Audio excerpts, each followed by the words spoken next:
Hi students, first year second semester statistic numerical method சப்ஜெக்ட்டுக்கு கண்டிப்பாக calculator use பண்ணணும். Scientific கால்குலேட்டரில் first நம்மளுக்கு என்ன தெரிஞ்சிருக்கணும்னா ரீசெட் பண்ணுறது. ஏன்னா நம்ம டைப் பண்ணி நிறையா கால்குலேஷன் போட்டிருப்போம், அதெல்லாம் பின்னாடி ஸ்டோர் ஆகிருக்கும். Plus some mods extra on ஆகிருக்கும். ஏன்னா நம்ம ஸ்டாண்டர்டாக டிகிரி மோடில் தான் யூஸ் பண்ணுவோம் இல்லையா.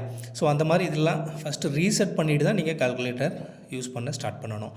ஸோ அதுக்கு என்ன பண்ணலான்னா ஷிஃப்ட்டு மோடு இதை ப்ரெஸ் பண்ணிங்கன்னா ஆப்ஷன் 3 ஆல்னு ஒரு ஆப்ஷன் இருக்கும், அதை சூஸ் பண்ணிங்கன்னா இப்போ 2 டைம்ஸ் ஈக்குவல் டு ப்ரெஸ் பண்ணுங்கள், எல்லாமே கிளியர் ஆயிரும். இப்போது நார்மலாக உங்களோட கால்குலேட்டர் யூஸ் பண்ணுறதுக்கு ரெடி ஆயிடுச்சு. ஓகே, இங்கே நிறையா லெட்டர்ஸ் ஒயிட் கலரில் இருக்குது, நிறையா லெட்டர்ஸ் எல்லோ கலரில் இருக்குது, பிங்க் கலர்லலாம் இருக்குது இல்லையா. அதெல்லாம் எதுக்குன்னா இப்போ ஒயிட் கலர் டேரெக்டாக சூஸ் பண்ணிடலாம். அந்த பிங்க் கலரெல்லாம் எப்படி சூஸ் பண்ணுறது, எல்லோ கலரெல்லாம் எப்படி சூஸ் பண்ணுறதுன்னா ஷிஃப்ட் எல்லோ கலரில் இருக்கா, அந்த ஷிஃப்ட்டை ப்ரெஸ் பண்ணிவிட்டு இந்த எல்லோ கலர் எதை சூஸ் பண்ணணுமோ அதை நம்ம ப்ரெஸ் பண்ணிக்கலாம். இப்போது பிங்க் கலர் லெட்டர்ஸ்லாம் நம்ம சூஸ் பண்ணோம் அப்படின்னா இந்த ஆல்ஃபா பட்டன், அதான பிங்க் கலரில் இருக்குது, அந்த ஆல்ஃபா பட்டன் ப்ரெஸ் பண்ணிவிட்டு then we can press any one of the pink colour button. அந்த மேலே இருக்கிற ஃபங்க்ஷன் சூஸ் பண்ணுறதுக்கு நம்ம யூஸ் பண்ணிக்கலாம். ஓகே, இது செகண்டு. நெக்ஸ்ட் உங்களுக்கு என்ன தெரியணும் அப்படின்னா ஒரு டெசிமல் பிளேசஸ் எப்படி ஃபிக்ஸ் பண்ணுறது. ஏன்னா ஃபார் எக்ஸாம்பிள் 0/6/325 சம்திங் போட்டோம்னா நம்மளுக்கு டெசிமல் பிளேஸ் 1 பாயிண்ட் எவ்வளோ டெசிமல் போகுது இல்லையா. ஸோ இவ்வளோ வந்தால் நம்மளால் ஒன்றும் பண்ண முடியாது.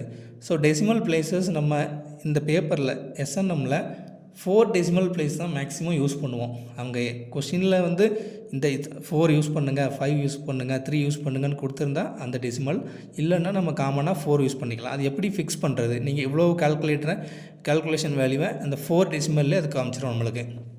அது என்ன பண்ணலான்னா இந்த மோடு பட்டன் 1 2 3 4 5 டைம்ஸ் ப்ரெஸ் பண்ணிங்கன்னா ஃபிக்ஸ்ன்ற ஆப்ஷன் 1. ஸோ இங்கே நம்மளுக்கு how many decimal you need we can press that. இப்போ 0 to 9 டெசிமல் நம்ம சூஸ் பண்ணிக்கலாம். இவ்வளோ நம்மளுக்கு 4 டெசிமல் வேணும் அப்படின்னா 4 சூஸ் பண்ணிக்கலாம், 3னா 3 சூஸ் பண்ணிக்கலாம். இனிமேல் நீங்கள் எவ்வளோ பெரிய கால்குலேஷன் போட்டாலும் பாயிண்ட்டுக்கு அப்புறம் 4 டெசிமல் பிளேசஸ் மட்டும் தான் உங்களுக்கு கொடுக்கும். செக் பண்ணிடலாமா. 6 சம் நம்பர்ஸ் பிக்கஸ்ட் நம்பர் போட்டுருவோம் ஈக்குவல் டு, ஏன்னா 0.006 சம்திங் போயிட்டே இருக்கும், அதனால் உங்களுக்கு 00 வருது.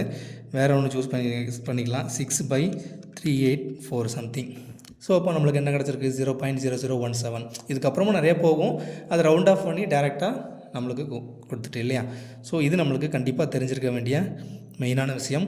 ஸோ அதுக்கப்புறம் மேட்ரிக்ஸ் டைப் பண்ணுறதுக்கு பவர் மெத்தட் ப்ராப்ளம் போட்டிருக்கேன். ஸோ அந்த பவர் மெத்தட் ப்ராப்ளம் பார்த்துட்டு அங்கேயே உங்களுக்கு எப்படி மேட்ரிக்ஸ் டைப் பண்ணணும், அந்த 2 மேட்ரிக்ஸை டைப் பண்ணிவிட்டு எப்படி அந்த 2 மேட்ரிக்ஸை மல்டிப்ளை பண்ணணும் அல்லது ஆட் பண்ணணும் அப்படின்றத டீட்டெயிலாக சொல்லியிருப்பேன். ஸோ அந்த பவர் மெத்தட் வீடியோவையும் பார்த்துருங்க, ரொம்பவே யூஸ்ஃபுல்லாக இருக்கும். அதுபோக மெயினாக நம்மளுக்கு தெரிய வேண்டியது ஒரு ஈக்குவேஷனை எப்படி சால்வ் பண்ணுறது. நம்மளுக்கு அந்த 3 ஈக்குவேஷன்ஸ் கொடுத்து XYZ வேல்யூ கேட்பாங்க இல்லையா. ஸோ அந்த ஒரு 3 ஈக்குவேஷன்ஸ் கொடுத்தா நம்ம கால்குலேட்டரில் யூஸ் பண்ணி எப்படி ஈஸியாக ஆன்சர் கொண்டு வர்றது, அதை நான் உங்களுக்கு நெக்ஸ்ட் வீடியோவில் போடுறேன். தேங்க்யூ.